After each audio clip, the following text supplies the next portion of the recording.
To just try foods. இன்றைக்கி நம்ம பார்க்க போகிறது ஒரு ஹெல்த்தியான ரெசிபி மூலிகை ரசம் தான் நான் செஞ்சு காமிக்க போகிறேன்.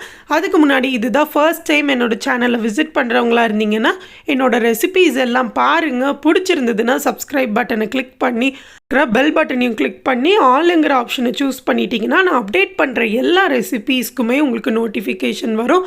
உங்களுக்கு சளி இருமல் இருக்கா, கண்டிப்பாக இந்த மூலிகை ரசம் வச்சு நீங்கள் செஞ்சு சாப்பிட்டு பாருங்கள். கண்டிப்பாக குறையும். 2 நாள் சாப்பிட்டாலே போதுங்க, சளி இருமல்லாம் பறந்து போயிடும். வாங்க இது எப்படி செய்கிறதுன்னு பார்த்துடலாம். இப்போ நான் செய்ய எடுத்திருக்க 3 இலைகளுமே நம்ம வீட்டில் தாராளமாக வளரக்கூடிய இலைகள் தான். தூதுவளை இலை மட்டும்தான் கொஞ்சம் ரேராக கிடைக்கும். ஒரு சில வீடுகளில் இருந்தது அப்படின்னா கண்டிப்பாக வாங்கி வைங்க. ஓம இலையும் கருந்துளசி இப்போ பொதுவாக எல்லா வீடுகள்லையும் வச்சுருக்காங்க. ஃபஸ்ட்டு தூதுவளை இலை ஒரு 10 இலை எடுத்து வச்சுருக்கிறேன். கொஞ்சம் அதிகம் குவான்டிட்டி எடுத்து வச்சுருக்கிறேன். 2 பக்கமும் பார்த்திங்கன்னா முள்ளாக இருக்கும். அடுத்தது ஓம இலை ஒன்றும் கருந்துளசியாக இருக்கும் பாருங்கள். அதில் ஒரு 10 இலையிலேருந்து ஒரு 15 இலை இருந்தால் போதும். இதில் நீங்கள் தூதுவளை இலையோட குவான்டிட்டி தான் அதிகமாக இருக்கணும். இப்போ ஃபஸ்ட்டு எல்லாத்தையும் வாஷ் பண்ணிக்கோங்க. தூதுவளை இலையில் பார்த்திங்கன்னா 2 பக்கமும் உங்களுக்கு முள் இருக்கும். அதனால் க்ளீன் பண்ணுறப்போ பார்த்து க்ளீன் பண்ணிக்கோங்க. அதே மாதிரி ஒரு சில இலையிலலாம் பார்த்திங்கன்னா பின்னாடி சைடு திருப்பி பார்த்தீங்க அப்படின்னா சின்ன சின்ன பூச்சி அந்த மாதிரி இருக்கும். அதனால் பார்த்து எல்லாம் க்ளீன் பண்ணி எடுத்து வச்சுருக்கிறேன். அதே மாதிரி ஓம இலையும் நல்லா வாஷ் பண்ணி எடுத்துருக்கிறேன். இதோட குவான்டிட்டி எப்போவுமே கம்மியாகவே எடுத்துக்கோங்க. அடுத்தது கருந்துளசியும் வாஷ் பண்ணி எடுத்து வச்சாச்சு ஒரு பிளேட்டில்.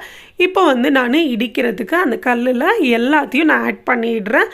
நீங்கள் நீளமான குச்சியாக இருக்குது, ஸ்டெம்மோடு கொஞ்சம் எடுத்துகிட்டு வந்திருக்கீங்க அப்படின்னா அதை சிசர்ஸை வச்சு கொஞ்சம் கட் பண்ணி போடுருங்க. ஏன்னா அதில் முள் இருக்கும். நம்ம அப்படியே ஃபுல்லாக இடிக்கிறப்போ நம்மளுக்கு சரியாக அந்த முள்ளெல்லாம் கரெக்டாக இடிப்படாது. அதனால் நீங்கள் நீளமான ஸ்டெம்மாக இருந்தால் நீங்கள் சிசர்ஸை வச்சு கட் பண்ணி சின்ன சின்ன பீஸாக போட்டுருங்க. இப்போ நான் எடுத்ததெல்லாம் சின்ன சின்ன இலைகள் மட்டும்தான் நான் எடுத்துகிட்டு வந்தேன்.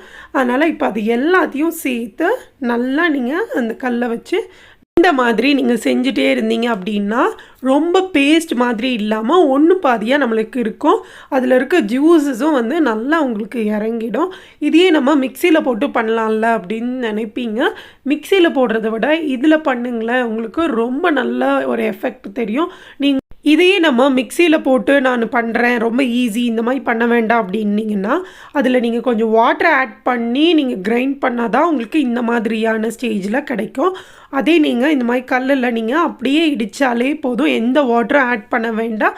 நம்ம அந்த ஓம இலையில் இருக்க அந்த வாட்டரே போதுமானது. இப்போ பாருங்கள், ஒன்றும் பாதியாக நம்ம இடித்து எடுத்தாச்சு. 2 நிமிஷம் இந்த மாதிரி பண்ணிங்க அப்படின்னாலே அதில் இருக்க முள்ளிலேருந்து எல்லாமே சேர்ந்து நல்லா நம்மளுக்கு ஒன்றும் பாதியாக இந்த மாதிரி கிடச்சிடும். இதை ஒரு பிளேட்டில் எடுத்து வச்சிடுறேன். இந்த மாதிரியே ரிமைனிங் இருக்க எல்லாம் எடுத்து வச்சுட்டு அதில் ஒரு 1/2 கிளாஸ் வாட்டர் மட்டும் ஆட் பண்ணிவிட்டு அந்த கல்லை நல்லா வாஷ் பண்ணி அந்த வாட்டரையும் நான் இதோட சேர்த்து எடுத்து வச்சுக்கிறேன். ஒரு மிக்ஸி எடுத்துக்கோங்க. அதில் 1/2 டீஸ்பூன் மட்டும் நீங்கள் மிளகு ஆட் பண்ணிக்கோங்க. அதிகமாக மிளகு ஆட் பண்ண வேண்டாம். ஜீரகமும் 1/2 டீஸ்பூன் ஆட் பண்ணிக்கோங்க. கருவேப்பிலை 4-5, 3 பல்லு பூண்டு, ஒரு சின்ன தக்காளி ரொம்ப சின்னதாக இருக்கணும், அதை கட் பண்ணி ஆட் பண்ணிடுறேன். ஆட் பண்ணிவிட்டு அதே மாதிரி ஒரு சின்ன துண்டு ஆட் பண்ணிவிட்டு மிக்சியில் நல்லா நைஸாக அரைச்சி எடுத்துக்கோங்க. நம்ம எப்போவுமே ரசம் வைக்கிறதுக்கு என்ன பண்ணுவோம், ஒன்றும் பாதியாக இருக்கும். அதே நீங்கள் நல்லா நைஸாக அரைச்சிங்க அப்படின்னா இந்த ரசத்தில் எல்லா இந்த மிளகு ஜீரகம் அது உள்ள எஃபெக்ட் எல்லாமே நம்மளுக்கு கிடைக்கும்.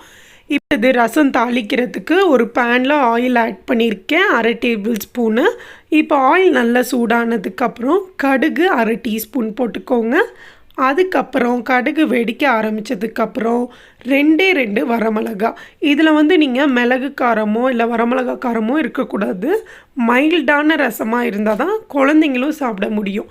அதனால் கடுகு நல்லா பொரிஞ்சதுக்கப்புறம் 2 வரமிளகா ஆட் பண்ணிவிட்டு வச்சுருக்கோம் பார்த்திங்களா, ஓமவல்லி இலை, தூதுவளை இலை, அப்புறம் துளசி இலை, அது எல்லாத்தையுமே அந்த வாட்டரோட நீங்கள் ஆட் பண்ணிவிடுங்க.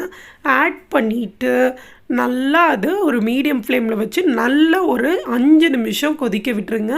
அப்போ தான் அதில் நல்லா குக் ஆயிரும். ஈவன் நீங்கள் முள் வந்து நீங்கள் அதில் சரியாக இடிப்படலை அப்படின்னாலும் அந்த முள்ளுமே நம்மளுக்கு வந்து நல்லா குக் ஆகிடும். நம்ம சாப்பிட்றப்போ நம்மளுக்கு குத்தாது. ஆஃப்டர் 5 மினிட்ஸ்க்கு அப்புறம் பார்த்தீங்க அப்படின்னா நம்ம ஆட் பண்ண இலை எல்லாமே வந்து நல்லா இந்த மாதிரி கொதிச்சிருக்கோம். நல்லா ஒரு 2 வாட்டி கிண்டி விடுங்க. அதுக்கப்புறம் நம்ம மிக்சியில் நைஸாக அரைச்சி வச்சுருக்கோம் பார்த்தீங்களா, அந்த பேஸ்ட்டை ஆட் பண்ணிவிடுங்க.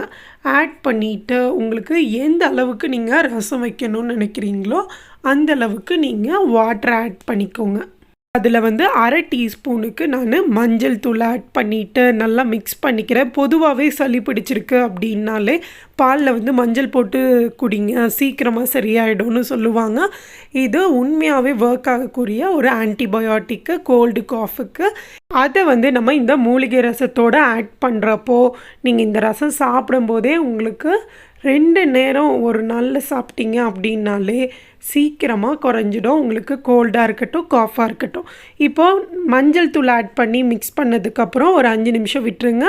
நல்லா அது கொதித்து வரணும். இந்த மாதிரி நல்லா சுற்றி வர கொதித்ததுக்கப்புறம் நீங்கள் நல்லா ஒரு கிண்டிட்டு ஆஃப் பண்ணிவிடுங்க.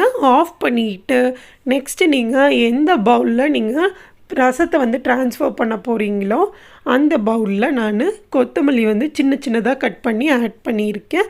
அது கூட சால்ட்டையும் வந்து நான் ஆட் பண்ணிக்கிறேன். நீங்கள் எந்த ரசமாக இருந்தாலும் நீங்கள் சால்ட் வந்து லாஸ்ட்டில் ஆட் பண்ணி மிக்ஸ் பண்ணிங்கன்னா ரொம்ப நல்லாயிருக்கும்.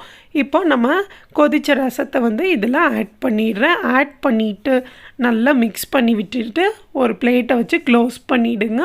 அதை நீங்கள் சூடான ரைஸோடு சேர்த்து சாப்பிட்டு பாருங்களேன், அவ்வளோ நல்லாயிருக்கும்.